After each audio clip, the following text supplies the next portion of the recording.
Millennials के नज़दीक feminism क्या है? जब मिलेनियल्स का हमारा दौर स्टार्ट हुआ था कि माओं की और बुजुर्ग खवातीन की तो बहुत कदर है। अगर मैं आज़ाद हूँ तो इसका मतलब ये तो नहीं कि मेरे साथ और भी औरतें आज़ाद हैं। औरत है, इसको रूलेस समझा जाता रहा है। ये जो नारा है हमारी सोसाइटी के अंदर, मेरा जिस्म मेरी मर्जी, ये मेरा जिस्म मेरी मर्जी बोल दिया गया, बट उसका बहुत मिसयूज़ भी हुआ गया। और अगर वो एक प्रोटेस्ट कर रही है और एक फेमिनिज्म का पार्ट बन रही है तो उसका करैक्टर ठीक नहीं है। आपके पास 52% खवातीन की ताकत है। सच कड़वा नहीं होता, उसको बयान करने का अंदाज कड़वा होता है।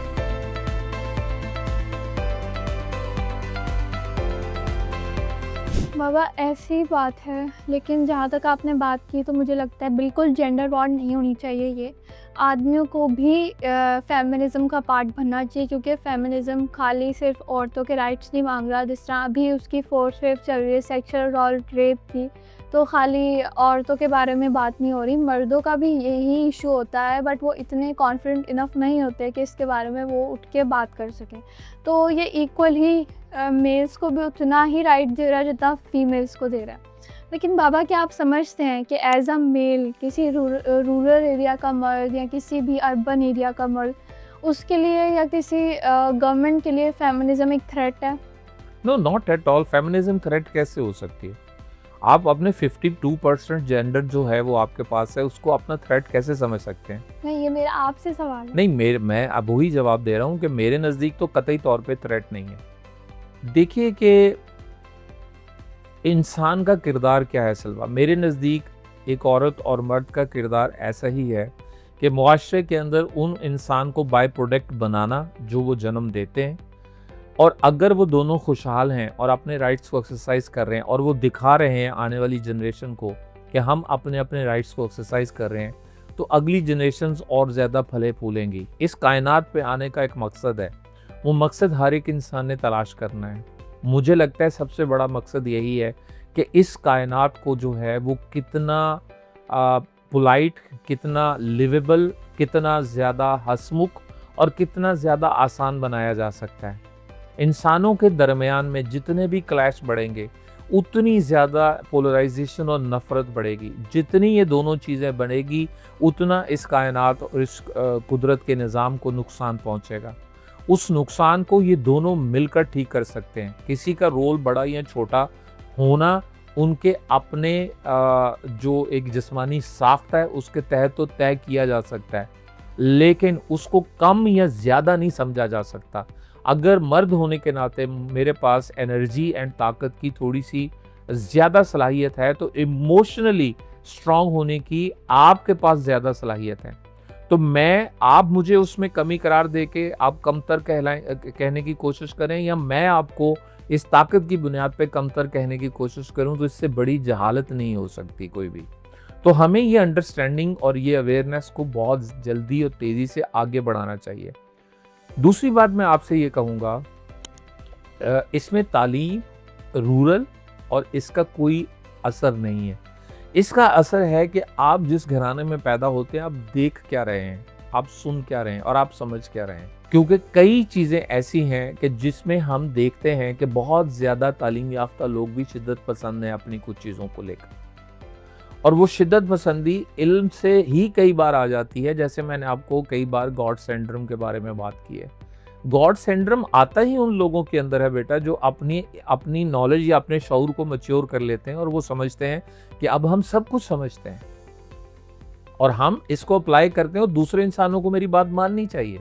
इस तरह की डिस्कशन नहीं करते। तो कहने का मकसद सिर्फ ये है कि मेरे पॉइंट ऑफ व्यू से भी थ्रेट नॉट एट ऑल कभी भी नहीं हो सकता। क्या आप समझती हो कि मैं ऐसा समझता हूँ? मजाक कर रही हूँ। ऑब्वियसली बाबा समझते हैं। जब भी मुझे लगता था बचपन में कि मैं आज़ाद हूँ तो सब आज़ाद है। तो बाबा, फेमिनिज़म में एक और बात मैं हाईलाइट करना चाहूँगी कि फेमिनिज़म जब ये जो पसंद की शादी किसी तबकों में, यानी बलोची लोग हैं, तो समझते हैं कि अपनी कास्ट में करनी चाहिए। बहुत ऐसे लोग एग्जिस्ट करते हैं। तो बाबा, जब कास्ट के बाहर पसंद की शादी एक लड़की कर लेती है तो ऑनर किलिंग कर लेते हैं, यानी उसमें खाली लड़की को नहीं मारते। ऐसे 2-3 केसेस आए हैं। ऐसा है सलवा, अभी भी है, और अनफॉर्चुनेट है कि जो अभी भी है, हमारे बहुत सारे तबकात हैं जो बटे हुए हैं। जैसे मैंने पहले कहा कि हमें बहुत ग्रेजुअली इसके ऊपर काम करना चाहिए और बताना चाहिए। देखिए, कल्चर जो है और कल्चरल रसूमात जो होती हैं, जो ज़मीन से जुड़ी रसूमात हम पैदा करते हैं, वो चाहे आपके कबीलों के अंदर पैदा हो जाएं, चाहे सोसाइटी के एक ऐसे सेक्शन के अंदर पैदा हो जाएं, उनको आप ऐसे बिला वजह जो है रूल आउट नहीं कर सकते और उनको बड़ी जल्दी तब्दील नहीं कर सकते। उनके साथ बहुत ज़्यादा डायलॉग की ज़रूरत होती है। अनफॉर्चुनेटली हम लोग अपनी सोसाइटी के अंदर वो पोलराइजेशन पैदा कर चुके हुए हैं कि जो ज़बान की बुनियाद के ऊपर भी है। तो हम जिस चीज़ पे फ़ख्र लेते हैं कि मैं पंजाबी हूँ, मेरी ज़बान ये है, वो पख्तून है, वो बलोची है, वो सिंधी है, वो कश्मीरी है, वो कल्चरल बल्ती ईगो है, आ जाती है। तो वो जो ईगो है, वो ईगो जो है वो हमें आपस में करीब होने से जो है वो रोक रही है। वो ये जो रुकावट है, हम जितनी जल्दी पार कर लेंगे, उतनी जल्दी ऐसी रसूमात जो हमारी सोसाइटी और हमारे कबीलों के लिए अच्छी नहीं है, उनको हम जल्द से जल्द ख़त्म कर लेंगे। तो बाबा, इससे आपको नहीं लगता कि फेमिनिज़म कल्चरल जो रस्मात है, जो बहुत टाइम से चलती आ रही हैं, उनको भी ख़त्म कर रही है, बेसिक राइट्स भी मांग रही है, और इस मूवमेंट में कुछ ऐसा नहीं है जो मज़हब के ख़िलाफ़ जा रहा हो? नहीं, बिल्कुल ऐसा नहीं है, मैं ये समझता हूँ, लेकिन जिस तरह से पेश किया जाता है, उस पे हमारे कुछ तबकात जो है वो कुछ रिजर्वेशन रखते हैं।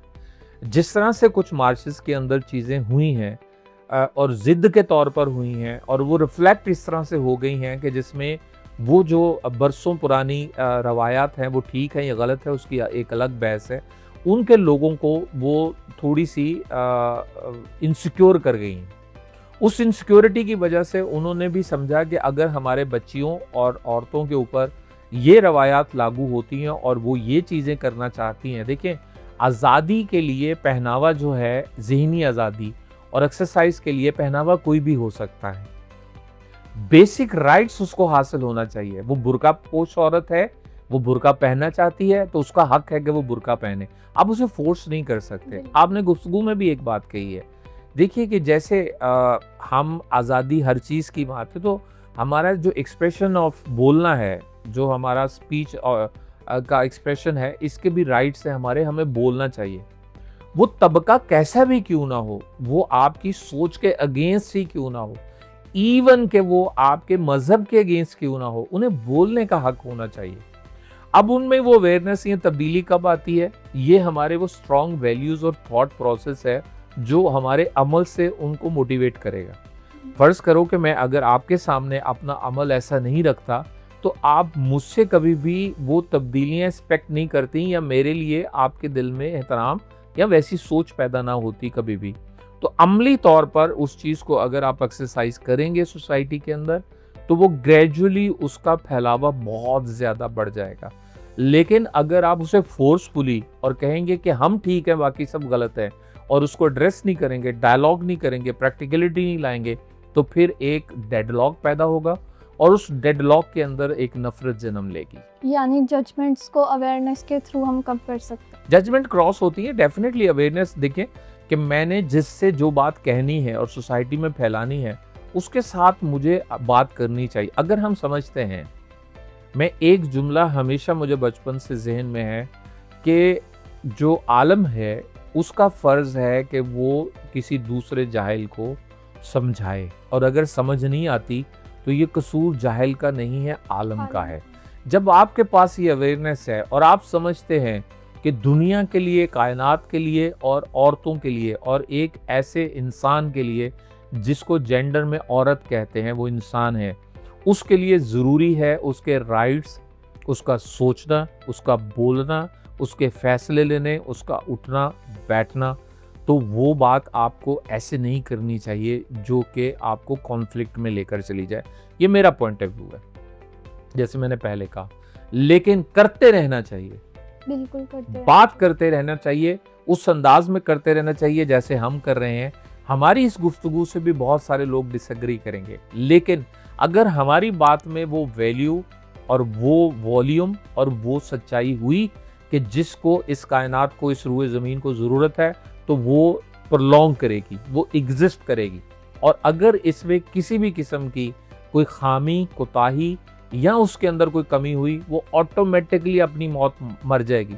जैसे कि थॉट भी वैसे ही होती है, कुछ थॉट जैसे कुछ आपके यहाँ आप बिल्लियाँ होती है ना, बच्चे पे देती हैं, आप पेट्स पालते हो, उसमें से कुछ बच्चे कमज़ोर होते हैं, वो ऑटोमेटिकली ऐसी वबा का शिकार होके अपनी ज़िंदगी नहीं पाते। सोच भी ऐसी ही होती है। सोच का सोच का आना आपके अंदर वो सही है और कितने इंसानों के लिए यूज़फुल है, उसकी ताकत उसके पीछे पिन्हा है बेटा, उसके पीछे है। वो कितनी देर तक सोच ज़िंदा रहेगी, कितनी सदियों तक रहेगी, ये भी उसी पे डिपेंड करता है। अगर हम समझते हैं कि और ये सही हम समझते हैं, तो मेरा ख़्याल है कि वर्ड ऑफ गॉड भी इस चीज़ का इजाज़त देता है कि औरतों को ये सब राइट्स हासिल होने चाहिए। लेकिन हम ये तक़सीम कर देते हैं कि फ़लाने इस तरह से लिबास के अंदर हैं, फ़लानी औरत उसके अंदर है, उस फ़लानी औरत और ये ऐसे। कह देते हैं कि मर्द का मुकाम औरत से ज़्यादा बड़ा है। मर्द का मकाम औरत से बड़ा है या नहीं है, ये तज्ज़िया ही नहीं होना चाहिए। ये किसी जगह पर भी ये बात नहीं होना चाहिए। कोई दूसरे से सुपरलेटिव नहीं है। कुछ चीज़ों में मर्द को जो है वो एक और तरह की इजाफ़त हासिल है, जैसे पहले मैंने कहा बेटा। कुछ चीज़ों में औरत को उससे कहीं ज़्यादा ताकत हासिल है। लेकिन इन दोनों की कोलैबोरेशन और दोनों की चीज़ से जो है वो इस पूरी कायनात की जो सिस्टम है उसने चलना है, उसने एग्जिस्ट करना है और उसी में खुशी है और इन दोनों के अंदर वो खुशी है। आप खुद सोचो कि जितनी भी जिंदगी है वो मोहब्बत पे खुशी हासिल करती है, ब्रेकअप पे रोती क्यों है? क्योंकि इन दोनों का टूटना जो है वो दरअसल ये दिल इंसानों का नहीं टूटता, वो इस कायनात का दिल टूटता है। तो हम ये एक्सेप्टेंस पैदा कर लेंगे एक दूसरे के लिए जितनी जल्दी कि हमें जीने के लिए अपनी अपनी सोच, रहने सहने पहनने बोलने खाने पीने पे आज़ादी हासिल है और फैसले लेने पे आज़ादी हासिल है, इकोनॉमी पे आज़ादी हासिल है, तो उतनी जल्दी जो है वो हम इस रूए कायनात के अंदर ऐसे स्पीशीज़ होंगे जो सबसे ज़्यादा खुश हैं। बिल्कुल बाबा, और आपने कहा कि हम समझाने का तरीका आना चाहिए। तो बाबा बहुत सी अब ऐसी चीज़ें एग्जिस्ट करती हैं, जैसे नार्सिसिज्म एग्जिस्ट करता है कि मर्द का राइटिस्ट होना और ना सुनना किसी ये सिर्फ मर्द पे तो लागू नहीं होता, बिल्कुल बाबा। ख़वातीन पे भी होता है। बिल्कुल बाबा, और जिस तरह अब मिसोजिनी आ गई है, मिसएंड्री आ गई है, चीज़ें आ गई हैं, तो उस बैरियर के बाद अब कैसे एक औरत एक्सप्लेन करे, यानी कि वो टॉक अबाउट करती है इतने सेंसिटिव टॉपिक के बारे में, रेप के बारे में, जिसका रेप रेशो एक्चुअली में मर्द की वजह से हाई वैल्यू पे जा रहा है। वो उस सेंसिटिव इमोशंस का शिकार हो रही है। एक औरत अपने ही मुल्क में, अपने ही घर में सेफ फील नहीं कर रही है। तो इन सब जज्बात के बाद, इन सब बैरियर्स के बाद आप अपनी बात को कैसे आगे बढ़ा सकते? देखिए, वे आउट तो ढूंढना पड़ेगा। हम अभी इसी वक्त तो नहीं, लेकिन हम वे आउट तो ढूंढते हैं, हम तो कहते हैं। जहाँ तक जो है वो ऐसे मर्दों की जहनीत और सोच मौजूद है, वहाँ पर बहुत सारे मर्द भी तो आप औरतों के साथ, मेरे जैसे मर्द और बहुत सारे मर्द खड़े हुए हैं ना। बिल्कुल। जहाँ मैंने आपको कहा कि सिर्फ एक पॉइंट ऑफ व्यू से अगर उस इंसान को जो कि ज़हनी बीमार है देखेंगे और उस बीमारी का इलाज नहीं कर सकेंगे हम मिलकर, हमें बहैसियत मुआशरा और बहैसियत स्टेट इस चीज़ का हल ढूंढना है। इसके लिए कवानीन बनाने और बन रहे हैं। जैसे हमारे यहाँ जो है वो तेज़ाब फेंक देने के और ऐसे बहुत सारे वाक़यात होते थे, उन पे बहुत सारे कवानीन जो है वो आ चुके हुए हैं। तो सिल्वर कुछ चीज़ें होती हैं जिसको हमें टाइम देना पड़ता है और कुछ चीज़ें हमें सिर्फ दूसरे से मांगने से नहीं मिलती। उसके लिए हमें एक लंबी लड़ाई इन द सेंस कि कोई हथियार उठा के लड़ाई नहीं लड़नी होती, हमें वोकल लड़ाई लड़नी होती है। हमें मुसलसल एक बात को कहना होता है, अपने नैरेटिव को सही साबित करना होता है। तो वो हमें करना पड़ेगा और मिलजुल कर करना पड़ेगा। और मुझे लगता है कि वो बहुत तेज़ी से फैल रहा है, मैं जहाँ से देख रहा हूँ। और इंशाल्लाह ताला वो मेरी ज़िंदगी में वो वक्त ज़रूर आएगा कि जब पाकिस्तान की ख़वातीन जो है वो मुकम्मल तौर पर सोच के साथ और रहने के लिए, पहनने के लिए, ओढ़ने के लिए, खाने के लिए सबके साथ आज़ाद होंगी। अच्छा, मुझे बताओ कि जो फेमिनिज़म में सबसे ज़्यादा बड़ा चैलेंज आपको लगता है कि आगे ना बढ़ने का पाकिस्तान के अंदर कैंपेन जो है वो क्या है आपके नज़र? तो बाबा, मेरा सबसे पहला तो पॉइंट ये है, जो मैं आपसे तब से हर बात में कह रही हूँ कि बाबा इसको मिसअंडरस्टूड कितना किया जा रहा है। यानी वो समझ रहे हैं कि फेमिनिज़्म हमारे कल्चर को ख़त्म कर देगा वेस्टर्न कल्चर को लाने के बाद। जबकि एक वही औरत फेमिनिज़्म की बात करिए जो अबाया पहनती है, जिससे आपने कहा जो अबाया नहीं पहनती, उसका पहनना ओढ़ने से उसको अगर जज करना शुरू कर दिया तो सोच से बिल्कुल कैद हो जाएगी, जिससे आप कह रहे हैं सोच की आज़ादी है। तो मुझे लगता है एक बहुत बड़ा पॉइंट है जिसको मिसअंडरस्टूड लोग कर रहे हैं, जिससे आपने खुद कहा कि जो प्रोटेस्ट में चीज़ों में हमसे ड्रॉबैक्स हुए, गलतियाँ हुई, मॉब में, इमोशंस में, वो भी एक बहुत बड़ा हमारे लिए जजमेंट का ठप्पा लग चुका है। यानी वही चीज़ें बार-बार जो सालों पहले हो गई, ड्रॉबैक्स चीज़ें हो गई, उनको ही दोहराया जा रहा है और कहा जा रहा है कि ये हुआ था, ये हुआ था। जबकि अब बहुत कामली हम इस चीज़ को आगे लेके जाना चाह रहे हैं। सोशल मीडिया पे भी फेमिनिज़्म की बात होती है। बहुत से लोग पॉडकास्ट करते हैं इस चीज़ों के ऊपर। बहुत से ऐसी फीमेल एक्ट्रेसेस हैं जो डिसएग्री करती हैं फेमिनिज़्म से। बट फिर in the end feminism exist करता है जब ही वो पॉइंट ऑफ व्यू हासिल रखती हैं कि फेमिनिज़्म को डिनाई कर। देखो सलवा, पेट्रियार्की को जो है वो फेमिनिज़्म ने एक सिस्टम को, हमारे यहाँ जो ख़ानदानी सिस्टम है इसके अंदर एक वालिद इसको अपना दुश्मन समझ लिया गया। और हमारे यहाँ का मदर डे जो है वो बड़ी जोशो खरोश से मनाया जाता है।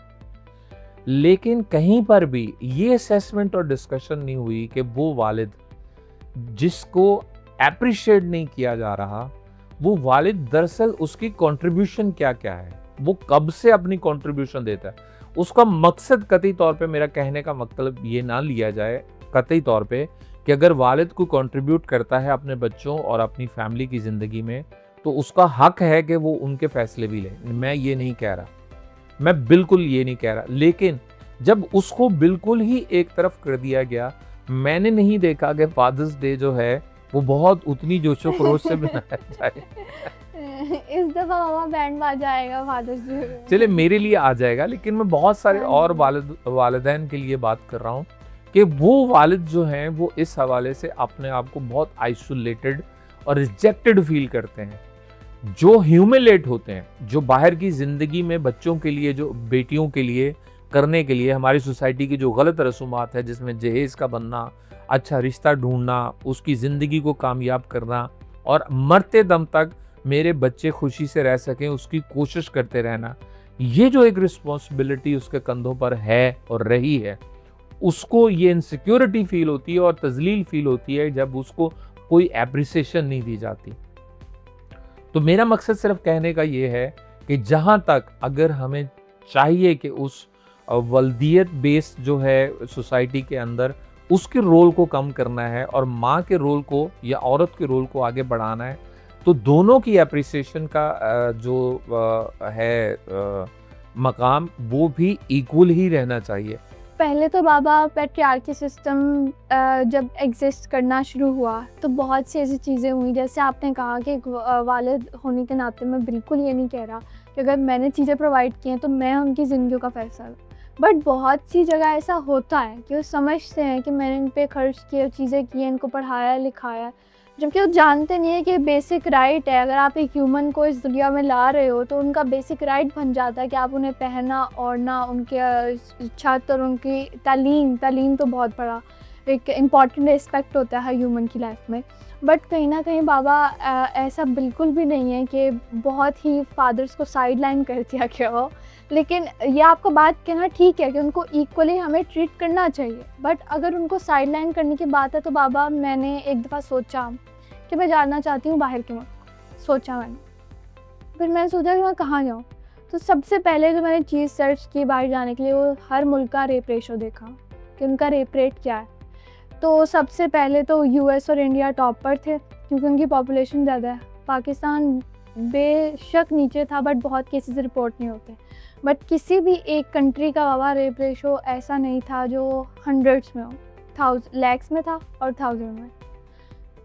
तो उसके बाद जो बाबा पैट्रियार्की सिस्टम बनता है, जो बहुत कैद करके अगर एक रेप एग्जिस्ट कर रहा है इस दुनिया में तो एज अ फादर उनका बहुत कंसर्न होता है कि मैं अपनी बेटी को महफूज रखूँ। उस महफूज के चक्कर में वो ये नहीं समझ पाते कि वो किस तरह अपनी बेटी को एक कैद में रख रहे हैं, सोच की कैद में और एक डर की कैद। तो इस तरह बाबा जहाँ बहुत अच्छे पेरेंट्स एग्जिस्ट करते हैं जैसे आप और मम्मा, वहाँ कहीं ना कहीं कुछ ऐसे पेरेंट्स नहीं फुलफिल कर पाते अपनी औलाद की लाइफ में। बेशक उन्हें फाइनेंशियल सपोर्ट पूरा देते हैं बट इमोशनल सपोर्ट नहीं दे पाते, कहीं ना कहीं रह जाते हैं, उनसे मिस आउट हो जाता है। इन दी एंड वो भी ह्यूमंस हैं, उनका भी पहला दफ़ा पेरेंट्स बनना है, हमारा भी पहली दफ़ा एक चाइल्ड बनना है। तो बिल्कुल आपकी बात ठीक है कि उनको इक्वली ट्रीट करना चाहिए, बट नहीं कहीं पे एग्जिस्ट करते हैं ऐसे फादर्स, यूजुअली मिस आउट कर जाते हैं। और पैट्रियार्की सिस्टम इसलिए हेट डेवलप कर रहा है क्योंकि बाबा इसके जो कॉजेज़ मैंने आपको भी बताया। इस पॉइंट के ऊपर जिसमें हम दोनों का नुक्ता नज़र अब आपके सामने है और आप फैसला कीजिएगा कि इस गुफ्तगू से अच्छी बातें कौन सी हैं जो आपके लिए आसानी और फ़ायदेमंद हो सकती हैं, और जो जिन बातों पे आपको एतराज़ हो वो कमेंट सेक्शन में आप कह सकते हैं। और इस डिस्कशन में जो बातें रह गई हैं मुझसे और सलवा से कुछ उसके बारे में निशानदेही कर सकते हैं। हम मुंतज़र रहते हैं हमेशा और कमेंट सारे पढ़ते हैं आपके। मेरी बेटी सलवा अमीन को इजाज़त दीजिए, और मेरे बाबा अमीन इकबाल को इजाज़त दीजिए। जल्द फिर मुलाकात होती है इंशाल्लाह। अल्लाह हाफ़िज़।